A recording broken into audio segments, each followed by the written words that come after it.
Sige, magandang araw ulit sa lahat. No, bilang panimula ng ating pampinal na gawain sa Comfil, ang pagtalakay sa ilang mahalagang gabay sa pagpoproseso ng impormasyon tungo sa pagbabahagi ng kaalaman sa isang sitwasyong pangkomunikasyon ay bibigyan diin o bibigyan natin ng panimula ngayong linggo. No, mula sa mga panimulang hakbang na dapat isalang-alang bago mangalap ng impormasyon hanggang sa pagbuo ng bagong kaalaman batay sa pamamaraan o proseso ng nasagawang pagpuproseso ng impormasyon. Kaya maging handa, no, ang bawat isa dahil isasaalang-alang natin ang pagpuproseso na ito, no, sa isasagawang pangkatang gawain. Binanggit ni San Juan et al. 2018, no, ang pangunahing salik ng kaalaman na ibinabahagi din natin sa kapwa ay ang mga impormasyong nasasagap natin mula sa tao, sa ating kapaligiran at sa media. Sa makatuwid, lubhang mahalaga ang pagyamanin natin ang ating kakayahan sa pagpoproseso ng impormasyon. No, ang konsepto ng kaalaman, no, ay nakasalalay sa ating kakayahan na makuha at maiproseso ang impormasyon mula sa iba't ibang batis, no, sa tao, sa kapaligiran, sa media.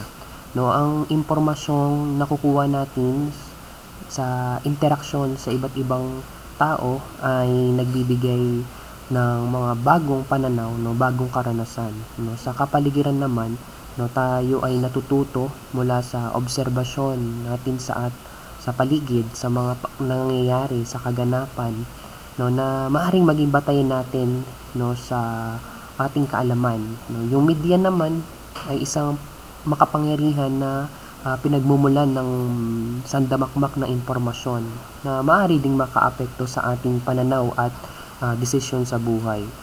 Yung tinatawag na kakayahang magproseso ng impormasyon ay napakahalaga, no, para sa isang tao upang masigurong tumpak o makabuluhan yung mga datos na ating nakakalap o nabubuo na ginagamit para makabuo ng isang malayuning kaalaman. Kailangan maging maayos yung pagpoproseso ng impormasyon para maging mapahusay natin yung pagbibigay natin ng kasanayan o pag-unawa. Dapat maging malawak yung ating critical na pag-iisip, no, para makabuo tayo ng mga tamang desisyon, no, at maging makabuluhan yung ating pakikipagtalastasan sa lipunan. Ulit, no, binibigyan diin ni San Juan et al., no, ang anumang sitwasyong pangkomunikasyon na ginagamit, no, sa pakikipagsalamuha sa kapwa, ang mga kalamang natutuhan natin mula sa obserbasyon, sa pagsusuri, no, sa paligid ay mahalaga, no, sa kasanayang magproseso ng impormasyon upang higit na maging epektibo, no, ang ating pag-unawa at magamit din natin ang impormasyon o sa pagbabahagi sa iba. May kahulugan ba ang impormasyon? Yun ang tanong. No, ang impormasyon, batid naman na natin lahat, ito ay tumutukoy sa kaalaman o sa datos na maaaring nauugnay sa isang paksa, sa tao, sa bagay o sa pangyayari na nakukuha natin ng impormasyon kapag tayong nag-aaral, kapag tayong nagsasaliksik, kapag tayong nakikipag-usap, may ginagawa tayong obserbasyon. Mahalaga ang impormasyon para tayo ay makapagpasya, makaunawa at magbahagi din ng kaalaman sa iba, at nagiging daan din ng impormasyon para maging maayos yung interaksyon natin sa lipunan. No, ang mga nakuha o napaglimian na nating kaalaman mula sa kananasang panlipunan o sa pakikipagkapwa-tao ang siyang pumapanday, no, sa ating karunungan, no, wisdom, na siyang gabay para tayo ay makapagdesisyon ng tama at maging hakbang yung mga impormasyon na iyon sa ating buhay, maliit man o malaki yung epekto, no, na napakahalaga ng pagpoproseso ng impormasyon. Sa kasalukuyan, no, hindi na problema sa atin yung availability, no, ng impormasyon, no? Parang katamaran na lang sa mga mag-aaral o sa tao na maging dahilan ngayon kung paano mangangalap o makakakuha ng impormasyon. Kasi sandamakmak na yung mga paraan na sa pagkuha ng impormasyon. Ang nakikita ko matinding problema ay kung paano ipoproseso yung mga availability na sinasabi ko o available na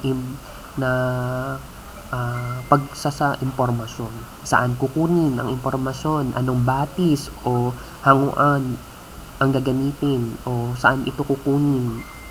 Mula sa nakuha, paano ito susuriin, paano pag-uugnay-ugnayin, paano makakabuo ng buod o paglalagom, paano pipiliin ang mahalagang kaalaman sa hindi mahalagang kaalaman.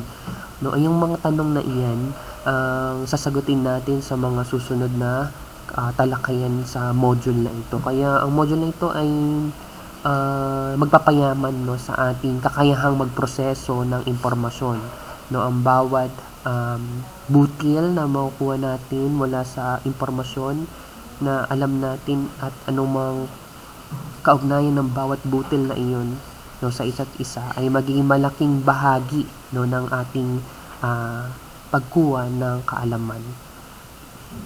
Yan, paki-screenshot yung grapiko. Tandaan niyo yan yung nakikita ninyo ang sinasabing pagpuproseso ng impormasyon para sa gawaing pangkomunikasyon. Ginamit ko ang metaphor ng puno bilang simbolo na ang mga konseptong naglalarawan sa proseso ng komunikasyon. Bilang isang punong matatag, no, ang mga salita tulad ng pagpili ng batis, pagbasa at pananaliksik, pagbubuod at pag-ugnay, pagsusuri, nagpapakita ng komunikasyon bilang bagay na nangangailangan para maging matibay na batayan at maging masusing proseso, no, na tulad ng isang puno na kailangan maging matibay ang pundasyon. Sila ang nagsisilbing ugat upang tumayong matatag ang punong iyan. Ang puno o puno ng naglalarawan ng impormasyon, puno ng kaalaman bilang mahalagang basihan ng anumang mensaheng ipinararating na kung saan ang impormasyon ay mga impormasyon ay katulad ng mga ugat nito na nagbibigay katatagan. No, ang pagpili ng batis no ay paraang pagpili ng tamang pinagkukunan ng tubig, no, isang batis o bukal ng kaalaman na siyang dapat na malinis na mapagkakatiwalaan. No, ang pagsusuri, pagsasaliksik, pagbabasa naman ay parang mga kasangkapang ginagamit no sa pagpapatibay ng pundasyon. No, masusing pinag-aaralan upang matiyak na ang impormasyon ibinabahagi ay tumpak o kapaki-pakinabang. No, sa kabuuan, pinapakita ng metaporikang puno na ito ang kahalagahan ng bawat proseso ng impormasyon para makabuo, syempre, ng maayos, matibay at may saysay na pahayag na kaalaman o pakikipagkomunikasyon. Sila ay ugat no ng ating pagkuha ng kaalaman. No, kung isa-isay natin na mabilisan ang proseso ng pang-impormasyon, simula ang lahat sa pagpili ng batis. No, ang anumang hakbang sa pagpoproseso ng impormasyon, no, ang batis o ang pinagmulan ng impormasyon ang nangunguna tulad ng mga libro, sa mga artikulo, sa website at iba pang pinagkukunan. No, mahalaga ito dahil ito ang nagsisilbing basehan ng datos, source ng kaalaman. No, ang tamang pagpili ng batis ay mahalaga upang siguro na ang impormasyon ay mula sa mapagkakatiwalaang pinagmulan o may kredibilidad at may, syempre, lagi may kinalaman sa paksang inyong tinatalakay o sinasaliksik. Alam na natin kapag wasto ang pagpili ng batis, may iwasan natin yung misinformation or yung maling impormasyon o kaya yung tinatawag na fake news.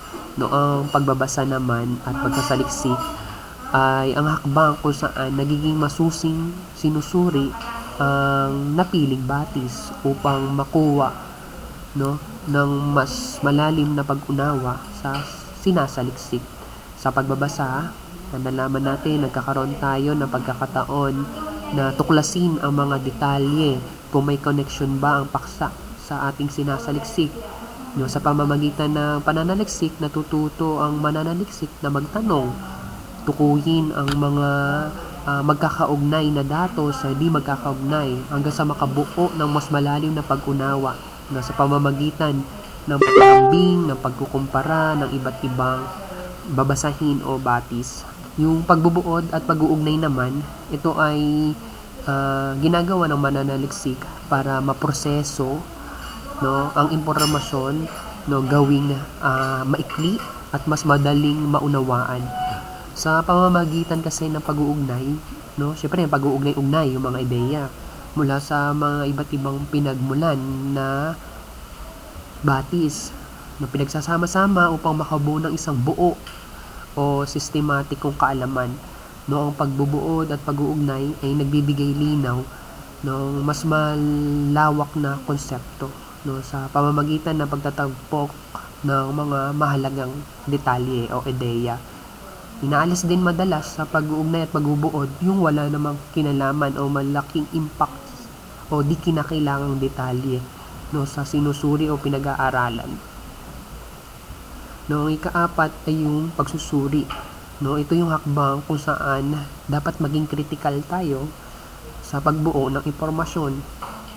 Upang makita natin maging makabuluhan ang ginagawa natin sa komunikasyon, kailangan maging lohika, mahusay tayo sa pag-uugnay-ugnay, nalalaman natin o natutukoy ang pagkakapareho, pagkakaiba ng mga impormasyon upang higit na makasiguro ang pagiging makatotohanan ng ating ginagawa. Sa pagsusuri, nalalaman natin kung sumasapat ba yung impormasyong nakukuha natin, nagbibigay ba ng linaw, ng mensahe sa paksa, nakakadagdag ba ng tibay. Dito sa pagsusuri, gusto natin maiwasan yung pagiging bias, yung perspektibo mo lamang nakatuon. No, kailangan sa pagsuri balanse ang impormasyon. Lahat ng mga ito ay tinuturing na pundasyon sa makabuluhan na pagbuo ng pahayag. Lahat ng prosesong ito, mula sa pagpili hanggang sa pagsusuri, ay nagbibigay ng struktura sa impormasyon, no, kailangan para makabuo ng makabuluhang kaalaman. Siyempre, kung wasto ang pagkakagamit ng mga prosesong ito, nagiging tumpak, malalim at may kabuluhan, no, o anumang nais ibahagi, no, sa pamagitan ng pagtamang pagpoproseso ng impormasyon. Kaya't ito ay mas madaling maunawaan, no, kapag ang mas nahigit itong nakukuha ng mga taga-tanggap kung nagiging malinaw, no, ang pagpoproseso. No, sa kabuuan, ang prosesong ito ay nakakatulong sa paglikha, no, ng mensahe nakabatay sa o nakasalig sa pagiging makatotohanan, no, na nagbibigay linaw, kaalaman, pag-unawa sa mga tumatanggap ng impormasyon. No, nagitandaan ang pagpoproseso ng impormasyon para sa komunikasyon. No, paka-screenshot. Huwag kayong mag-alala, hindi naman natin agad tatapusin ito, no? Yung proseso na yan, hindi naman agad natin tatapusin. Bali yung ginagawa natin pangkatang gawain, no? Siyempre, ang pinaka-punot dulo ng lahat ay makabuo kayo ng video review. Doon, may papahayag ninyo yung kaalaman na naisagawa nyo mula sa tekstong sinusuri. No? Nagkaroon din kayo ng pagsusuri sa teksto. Ang teksto, binigyan nyo ng maayos sa paglilinaw, na pagbubuod, pagtalakay. Siyempre, bago isagawa yan, nagbasa muna kayo, nagsaliksik muna kayo. No, yung hanguan, binigay ko na kayo na ng link. Pwede nyo yung dagdagan. No, kaya magandang output ng module na ito ay yung pagsusuri ng mga teksto, no, hinggil sa advokasya ng wika. No, kaya maging masigasig sa gagawing pangkatang gawain. Yan yung magre-resulta, no, ng maayos na output natin sa compil. Kaya pagbutihin bawat pangkat, pangunahan nawa at maging aktibo nawa ang bawat miyembro, no, sa pangkatang gawain. Yan, sige. Sisimulan natin ang talakayan sa pagpoproseso ng impormasyon para sa komunikasyon sa pagpili ng batis o hanguan ng impormasyon. Gaya ng nabanggit kanina, no, ang batis ng impormasyon ay mga pinanggagalingan ng mga pagpapatunay, mga makatotohanan o facts, mga figurative, figs, views, datos, obserbasyon, verbal at visual na pagpapaliwanag, mga artifacts, fossil na kailangan para makagawa ng mga pahayag ng kalaman hinggil sa issue, phenomena o panlipunang realidad. No, ang batis ay maaaring makategorya sa tatlo: primary, sekundarya at tersyaryang datos. No, simulan natin sa primaryang batis. No, ang primaryang datos ay ang mga original na dokumento o pahayag. Sinasabi nga nila, ito yung raw data, no, ng mga obserbasyon, at yung teksto ay direktang nagmula sa isang individual, sa isang grupo, sa isang institusyon na sila mismo ang nakaranas, sila mismo ang nakaobserba, sila mismo ang nagsiyasat sa isang paksa o penomeno o panlipunang realidad. Ibig sabihin, ito ay mga datos na hindi pa dumadaan, no, sa mga kritisismo, sa interpretasyon, sa mga pagsusuri ng ibang tao. At ito ay kadalasan nagmula sa orihinal na mapagkukunan ng impormasyon. No, ibig sa makatuwid, ito ay nagbibigay ng tumpak at diretsyong impormasyon na nagsisilbing basihan ng mas malalim na pagsusuri. No, dahil ito ay nagmula sa orihinal na dokumento, nagbibigay ito ng mataas na antas ng kredibilidad at yung bisa ng anumang pag-aaral o pananaliksik, no, mas epektibo, malawak, sapagkat no, kakaunti lang dito yung bias, no, kaunti lamang dito yung interpretasyon na maaaring dala ng datos. Yan, halimbawa ng mga sumusunod, no, ng primaryang hanguan. Yan, yung nakikita nyo, lahat yan, direktang ebidensya na pagsagap ng impormasyon tungkol sa paksa, pangyari o sa ibang pamamaraan. So, tinitiyak ng mga yan yung pagiging autentiko ng impormasyon, no, yung mga kalamang nakamit mula sa tuwirang pinagkukunan. Isa-isay natin. No, yung liham. Ang liham ay isang personal na komunikasyon na isinulat, no, sa oras ng aktwal o pangyari o panahon na nagbibigay ng detalyadong pananaw mula sa may akda. No, yung mga liham ni Rizal, yung mga sample, matibay na sample. Siyempre yung mga sertipiko, no, ito yung magpapatunay na tiyak ng pangyari o pagkilala sa naganap sa isang partikular na oras o pagkakilanlan ng isang tao o ebidensya, sapat na ebidensya. Halimbawa, mga sertipiko na kayo ay nakapagtapos, no, ebidensya iyan, kwalifikasyon nyo iyan. No, diary sa Tagalog, no, ng diaries ay tala-arawan, no. Ito ay naglalaman ng personal na tala, no, ng pang-araw-araw na pangyayari sa buhay ninyo na isinusulat nyo mismo.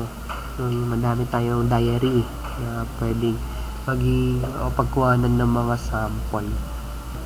No, sumunod na halimbawa ay yung panayam o interview. Ang interview ay tuwiran, no, na pakikipag-ugnayan kung saan ang impormasyon ay nakuha natin direkta, no, mula sa taong kapanayam natin. No, sangguniang aklat, no, bagamat hindi lahat ng sangguniang aklat ay pwedeng maging primarya. I-kategorya lang natin na ang mga aklat na isinulat, no, sa aktwal na pangyayari o panahon, ng mga eksperto, no, ay itinuturing na primaryang datos. Halimbawa niya yung mga scientist na gumawa ng aktual na research sa isang proyekto ay pwedeng maging primary ang datos. Record ng korte, no, ay naglalaman ng mga original na tala ng mga kasong legal, no, yung mga testimonya sa ginagawa paglilitis, yung ginagawa ng taga-stenographic notes, no, sa isang kaso, lahat ng ebidensya na binanggit sa loob ng paglilitis ay magsisilbing primary ang datos. Kung nasabi mo iyan, napatunayan mo iyan, pinagkatotoo mo yan, no, yan ay maaaring maging laban sa iyo. Thesis at disertasyon, no, ang thesis, mga pananaliksik ninyo, no, disertasyon ng mga guro ninyo, ay mga original na pag-aaral na ginawa nila ng mga estudyante o kaya ng mga eksperto na naglalaman ng mga bagong kaalaman at datos, no. Mga iba't ibang pananaliksik o disertasyon, pang-edukasyon, pang-ekonomiya, pagninegosyo at marami pa. No, live news, no, ay ang pagbabalita ay mga aktual na pangyayari, no, nangangalap ka ng impormasyon habang nangyayari o nagaganap ang isang partikular na sitwasyon, kaya ito ay direktang ebidensya, no. Mga live news coverage ng mga bagyo, di ba? No, tungkol sa malawak na pinsalang dulot ng bagyo. Yung survey, no, ang mga datos na nakukuha natin sa survey ay direkta ding datos mula sa respondente, kaya binibigyang diin din ito, no, ng mabilis na pagsagot, no. Iba't ibang survey tungkol sa edukasyon, agrikultura, ekonomiya at iba pa. Sunod, no, yung larawan, no, at video. No, ang larawan at video, yan ay nagbibigay ng visual na ebidensya, no, yung mga aktual na pangyayari o sitwasyon. Syempre kapag kay kinuwanan o binibidyo ng isang tao, ay magpapakita yan ng aktual na pangyayari. So, yung autobiografiya, yan ay isang salaysay ng buhay ng isang tao na isinulat niya mismo bilang primary ang datos. Ito ay nagbibigay ng personal, no, diretsyong impormasyon mula mismo doon sa sariling karanasan ng tagasulat. No, yung email, no, direct na komunikasyon yan mula sa nagpadala patungo sa tumatanggap. Maaari yan maglaman ng impormasyon o pananaw mula sa pinagmulang, no. Kaya pwedeng maging laban din sa iyo yung mga chat, email, no, tungkol sa anumang paksa. Mga artikulo, maaaring maging primary ang datos ang artikulo kung ito ay naglalaman ng tiyak na obserbasyon, no, o dokumentasyon mula mismo sa sumulat, no, lalo na kung ito ay mga eyewitness, no, mga eyewitness report ng iba't ibang sakuna o pangyayari sa lipunan o sa bansa, kahit political na aspeto. Talumpati o speech, yan ay isang pahayag ng isang tao na naghahayag na kanyang sariling ideya o paninindigan. Dahil ito ay mula sa orihinal na kanyang pagsasalita o pahayag, ito nuturing din itong primary ang datos. Yan, gaya ng survey kanina, yung online survey sa gamit ng media ay pwedeng maging direktang nagmula din iyan sa respondente, kaya primary data din siya. Yan, mga artifacts, lahat ng mga bagay na naiwan ng tao mula sa nakaraang panahon ay nagbibigay ng direktang ebidensya ng mga pamumuhay noon o kultura noon. Mga ligay ng mga palayok, alahas, mga nahukay sa mga sinaunang sibilisasyon ay nagpapatunay ng primary datos. So, mga audio record, yan, mga direktang nanggaling sa nagsasalita o mismong pinagmulan ng impormasyon kasi ni-record mo yung kanyang pagsasalita. Yung nagaganap yan kapag interview, no? Personal blog, maraming vlog ngayon sa social media. Madalas naglalaman ng pananaw o karanasan, opinyon ng isang tao nagbablog.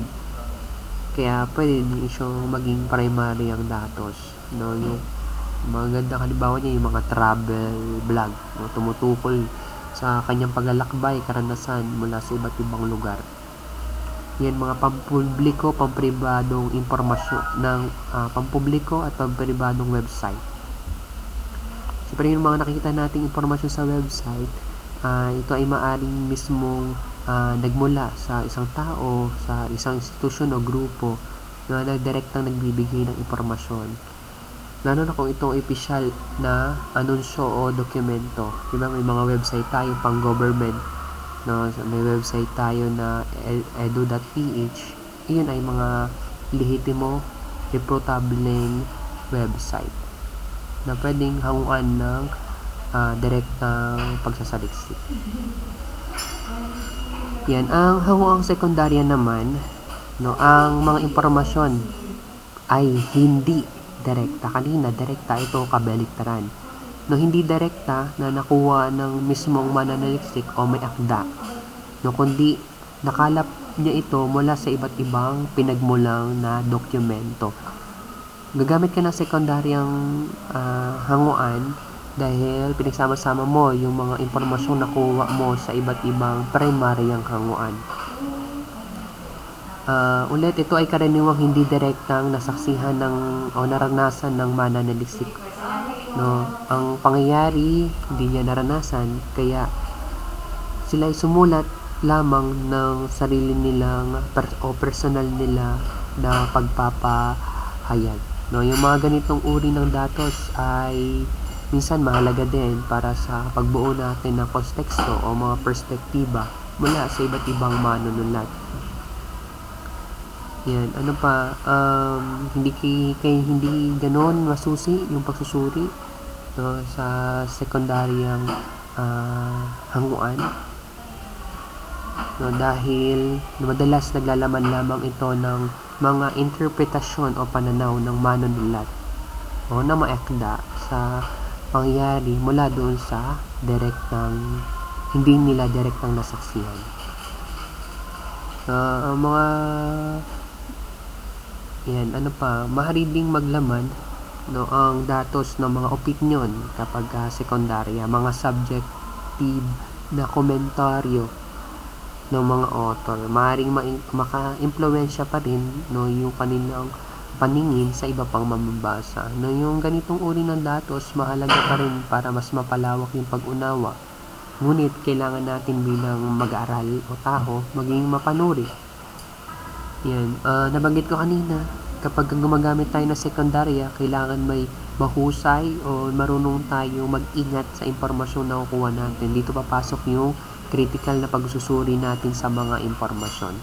No, tandaan na ang sekundaryang batis ay hanguang pahayag ng mga interpretasyon, ng opinyon, ng kritisismo mula sa mga iba't ibang individual, grupo o institusyon na sila ay hindi direktang nakakaranas, nakakaobserba, nakakasaliksik ng isang paksa o phenomenon o panlipunang realidad.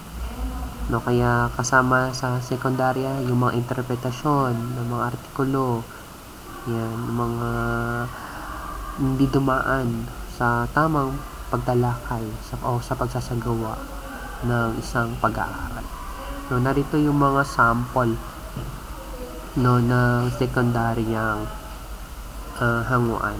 No, yung diksyonaryo ay naglalaman ng kahulugan ng mga salita na nilikha ng mga eksperto. Ang mga ito ay nabuo mula sa iba't ibang orihinal na pinagmulan.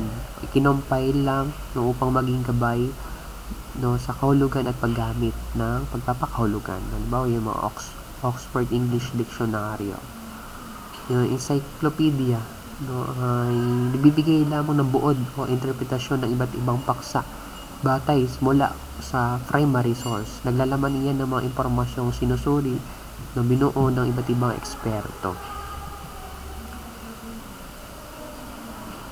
Yan, kritisismo.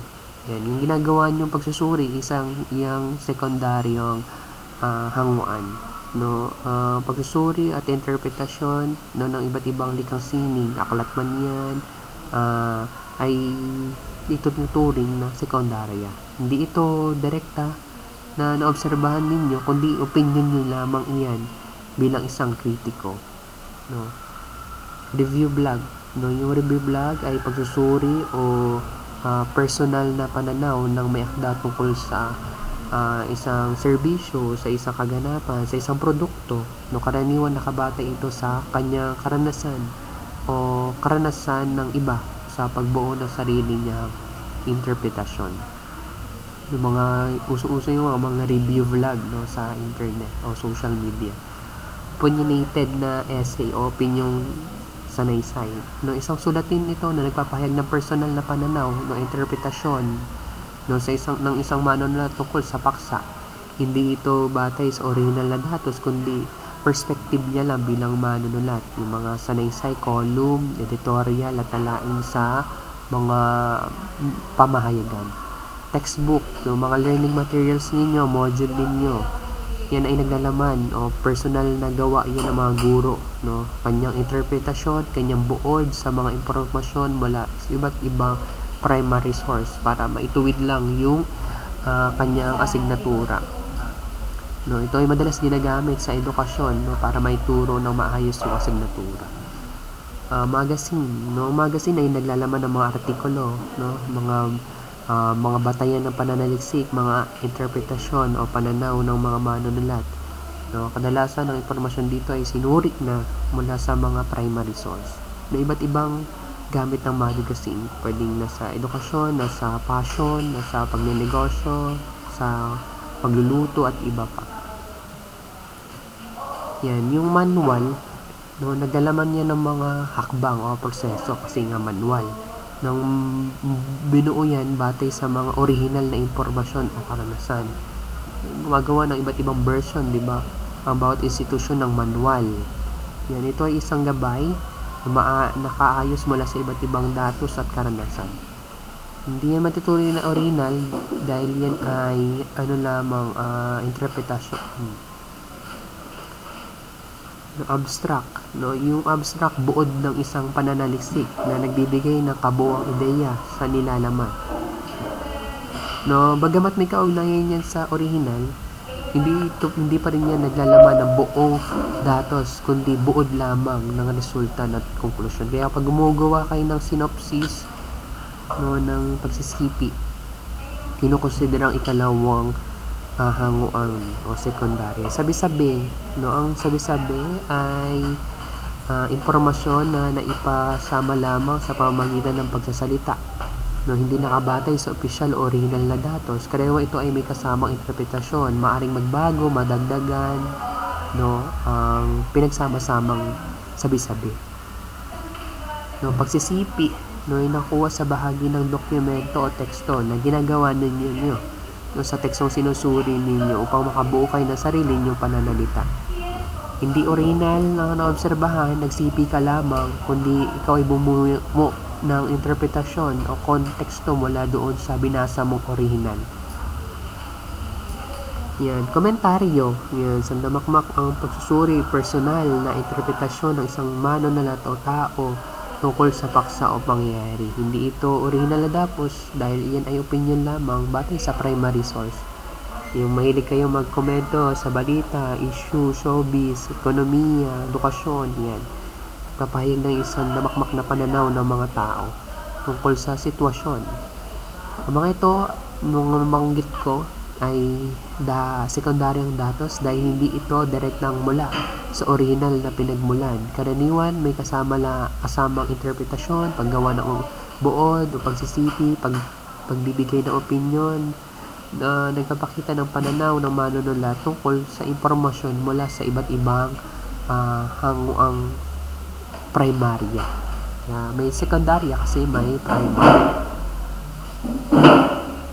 Yan, ang tertiaryang datos naman ay mga impormasyong nakalap mula sa mga dokumento na nagbubuod o naglilista ng impormasyon mula sa primary at sekundaryang sanggunian. Sabihin, hindi ito nagbibigay ng direktang datos o hindi din ito nagbibigay ng direktang pagsusuri. Sa halip ito ay nag-organize lang kapag tertiarya. Ino-organize niya lang, nagbibigay lang siya ng pangkalatang gabay tungkol sa paksa. Kung ang primarya ang direktang pinagmulan, sekundarya ang pagsusuri o interpretasyon, ang tersyarya naman ang buod o gabay ng mga primary o secondary sanggunian na nagbibigay ng overview ng paksa para sa mas madaling pananaliksik. Yan yung mga halimbawa ng hanguang tersarya, yung indexes. No, yung index ay listahan ng mga paksa, no, saklaw ng isang aklat o kaya publikasyon, at ang mga pahina kung saan matatagpuan ang mga ito. Hindi ito nagbibigay ng aktual na impormasyon tungkol sa paksa, kundi tumutulong lang para mabilis ang paghahanap ng impormasyon sa loob ng isang dokumento. Yan yung talaan ng nilalaman sa mga libro, di ba? Directories, no, ayan ay naglalaman ng listahan ng pangalan o lugar, organisasyon o iba pang kaugnay sa impormasyon. Hindi din yan naglalaman ng detalyadong impormasyon, kundi nag-aalok lang ng gabay o contact para makahanap ng mas tiyak na datos. Halimbawa, yung mga PLDT telephone directory, yun yung mga sample o yung mga research, no, directories. Dito sa BPSU meron din database, no, isang koleksyon niya ng organisasyon ng impormasyon na organisado na naglalaman maring primarya at sekundaryang datos. So tinutulungan lamang kayo ng database ng makapagsaliksik, makahanap at makakuha ng iba't ibang uri ng datos mula sa maraming sanggunian, yung mga academic database. Yan. Mga naglalaman ng artikulo, thesis at iba pang sanggunian ng mga iba't ibang mananaliksik. No, almanac, no, ay isang koleksyon ng mga datos, no, mga statistical na kaalaman o buod, iba't ibang impormasyon, no, sa loob ng madalas isang taon. Yan, bagamat naglalaman ito ng impormasyon, ito ay nakaayos lamang bilang gabay, no, hindi nagbibigay ng malalim na pagsusuri o interpretasyon. Bibliographies, no, yung lagi niyo nakikita na listahan sa mga aklat, sa mga artikulo at iba pang paraan ng paggawa ng mga sanggunian, no, kaugnay particular doon sa paksang inaaral. Yan, hindi din niya naglalaman ng impormasyon, bawat item lang ay nililista niya na ginagawang gabay ng mga nagsasaliksik upang matunton kung anong primarya o sekundaryang batis ang gagamitin, no. Lahat ng mga nabanggit ay tertiaryang batis dahil hindi sila direktang pinagmulan ng orihinal na impormasyon o direktang interpretasyon. Sa halip, sila ay nagsisilbi lamang pagkukunan ng gabay o listahan o buod para makatulong sa inyo magsaliksik o matunton yung primary o sekundaryang sanggunian. Yan, ang hanguang elektroniko at kapwa-tao bilang batis, di yan kasama sa kategorya ng batis, no, kundi medium lamang, no, medium lamang sila ng paghanguan, no, pangangalap ng impormasyon. No, ang hanguang elektroniko o internet, mahalaga yan sanggunian, no, batis impormasyon dahil nagbibigay ito ng mas mabilis, mas malawak, madaling may access ng iba't ibang uri ng impormasyon. Maaaring magpalawak ng impormasyon, no, mabilis at madaling ma-access ng tao, no, gumagamit tayo ng iba't ibang anyong elektroniko, makabagong kaalaman, no,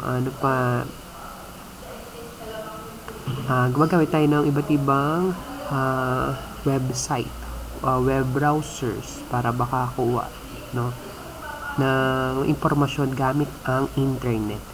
Yung pakikipagkapwa-tao naman, hindi internet gamit natin dito syempre, kundi yung kapwa-tao na may tuturing nating ding hanguan ng batis ng impormasyon dahil maaari silang magbigay ng kaalaman at datos mula sa kanilang sariling karanasan o sariling obserbasyon o pananaw. Maganda din ito bilang batis kasi nandyan yung mga ilang sa may tuturing na kahalagahan.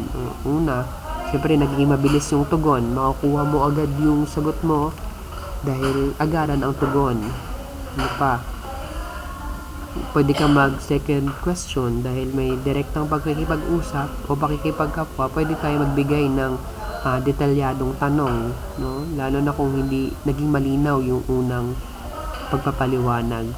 Nakakuha natin mas maraming detalye kapag tayo ay nakikipag-usap lamang.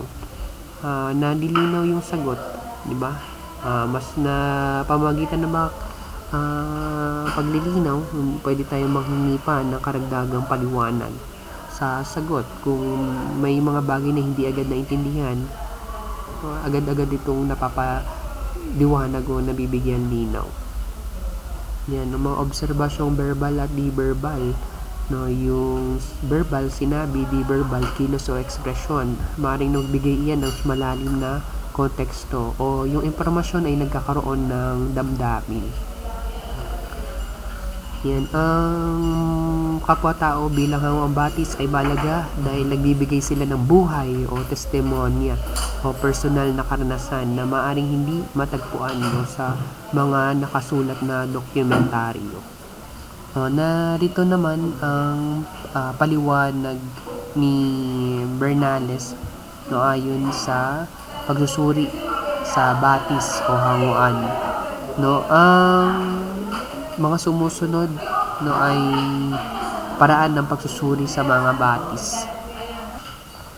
Una, dapat masuri, no, ang hanguan ba ay nailathala ng reputableng tagalimbag. No, mahalaga ng impormasyon ay mula sa mga kilalang tagalimbag dahil sila ay may pamantayan, no, sa kalidad.